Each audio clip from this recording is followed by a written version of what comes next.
The death of Abu Nowas and of his wife. Once upon a time there lived a man whose name was Abu Nowas, and he was a great favorite with the Sultan of the country, who had a palace in the same town where Abu Nowas dwelt. One day Abu Nowas came weeping into the hall of the palace where the Sultan was sitting, and said to him, "O mighty Sultan, my wife is dead." "That is bad news," replied the Sultan. "I must get you another wife." And he bade his Grand Wazir send for the Sultana. "This poor Abu Nowas has lost his wife," said he, when she entered the hall. "Oh, then we must get him another," answered the Sultana. "I have a girl that will suit him exactly," and clapped her hands loudly. At this signal a maiden appeared and stood before her. "I have got a husband for you," said the Sultana. "Who is he?" asked the girl. "Abu Nowas the jester," replied the Sultana. "I will take him," answered the maiden, and as Abu Nowas made no objection, it was all arranged. The Sultana had the most beautiful clothes made for the bride, and the Sultan gave the bridegroom his wedding suit and 1,000 gold pieces into the bargain, and soft carpets for the house. So Abu Nowas took his wife home, and for some time they were very happy, and spent the money freely which the Sultan had given them, never thinking what they should do for more when that was gone. But come to an end it did, and they had to sell their fine things, one by one, till at length nothing was left but a cloak apiece, and one blanket to cover them. "We have run through our fortunes," said Abu Nowas. "What are we to do now? I am afraid to go back to the Sultan, for he will command his servants to turn me from the door. But you shall return to your mistress, and throw yourself at her feet and weep, and perhaps she will help us." "Oh, you had much better go," said the wife. "I shall not know what to say." "Well, then, stay at home if you like," answered Abu Nowas, "and I will ask to be admitted to the Sultan's presence, and will tell him with sobs that my wife is dead, and that I have no money for her burial. When he hears that, perhaps he will give us something." "Yes, that is a good plan," said the wife, and Abu Nowas set out.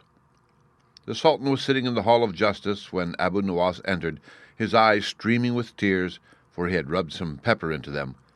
They smarted dreadfully, and he could hardly see to walk straight, and everyone wondered what was the matter with him.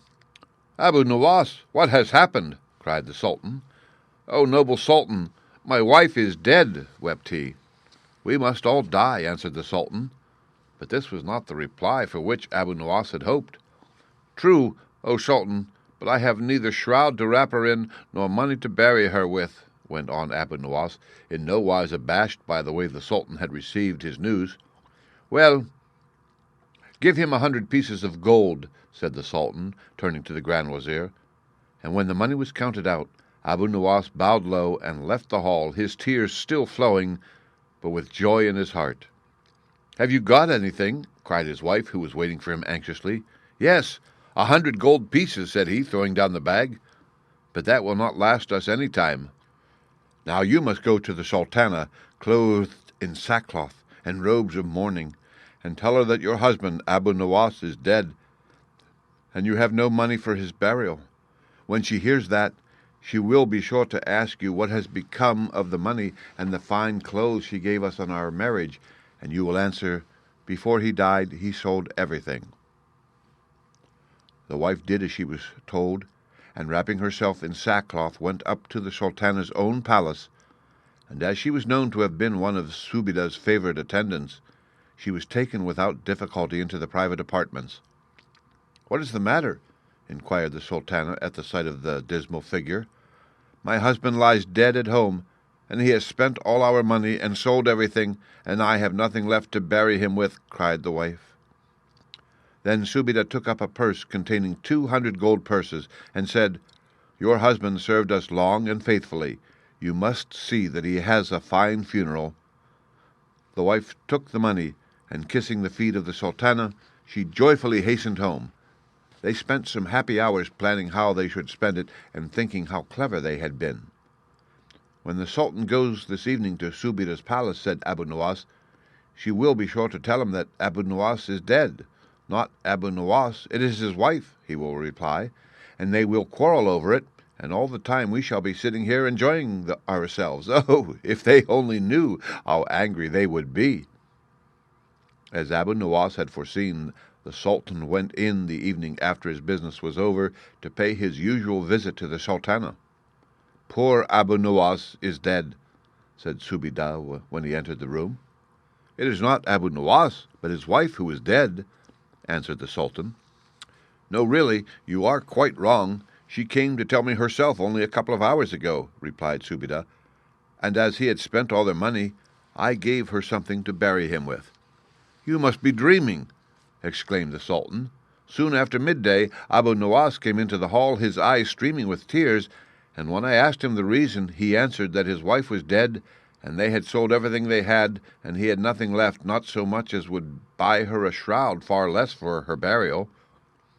For a long time they talked, and neither would listen to the other, till the Sultan sent for the doorkeeper and bade him go instantly to the house of Abu Nuwas and see if it was the man or his wife who was dead. But Abu Nuwas happened to be sitting with his wife behind the latticed window which looked on the street, and he saw the man coming and sprang up at once. "There is the Sultan's doorkeeper. They have sent him here to find out the truth. Quick, throw yourself on the bed and pretend that you are dead." And in a moment the wife was stretched out stiffly, with a linen sheet spread across her, like a corpse. She was only just in time, for the sheet was hardly drawn across her when the door opened and the porter came in. "Has anything happened?" asked he. "My poor wife is dead," replied Abu Nuwas. "Look, she is laid out here." And the porter approached the bed, which was in a corner of the room, and saw the stiff form lying underneath. "We must all die," said he, and went back to the Sultan. "Well, have you found out which of them is dead?" asked the Sultan. "Yes, noble Sultan, it is the wife," replied the porter. "He only says that to please you," cried Subida in a rage, and calling to her chamberlain, she ordered him to go at once to the dwelling of Abu Nuwas and see which of the two was dead. "And be sure you tell the truth about it," added she, "or it will be the worst for you." As her chamberlain drew near the house, Abu Nuwas caught sight of him. "There is the Sultana's chamberlain," he exclaimed in a fright. "Now it is my turn to die. Be quick and spread the sheet over me." And he laid himself on the bed and held his breath when the chamberlain came in. "What are you weeping for?" asked the man, finding the wife in tears. "My husband is dead," answered she, pointing to the bed, and the chamberlain drew back the sheet and beheld Abu Nuwas lying stiff and motionless. Then he gently replaced the sheet and returned to the palace.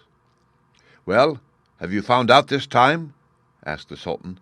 "My lord, it is the husband who is dead." "But I tell you he was with me only a few hours ago," cried the Sultan angrily. "I must get to the bottom of this before I sleep. Let my golden coach be brought round at once." The coach was before the door in another 5 minutes, and the Sultan and Sultana both got in. Abu Nuwas had ceased being a dead man, and was looking into the street when he saw the coach coming. "Quick, quick," he called to his wife. "The Sultan will be here directly, and we must both be dead to receive him." So they laid themselves down and spread the sheet over them, and held their breath. At that instant the Sultan entered, followed by the Sultana and the chamberlain, and he went up to the bed and found the corpses stiff and motionless. "I would give 1,000 gold pieces to anyone who would tell me the truth about this," cried he, and at the words Abu Nuwas sat up. "Give them to me, then," said he, holding out his hand. "You cannot give them to anyone who needs them more." "Oh, Abu Nuwas, you impudent dog!" exclaimed the Sultan, bursting into a laugh, in which the Sultana joined. "I might have known it was one of your tricks." But he sent Abu Nuwas the gold he had promised, and let us hope that it did not fly so fast as the last had done. The end. Read by Rick Kistner for Lit2Go on the web at fcit.usf.edu.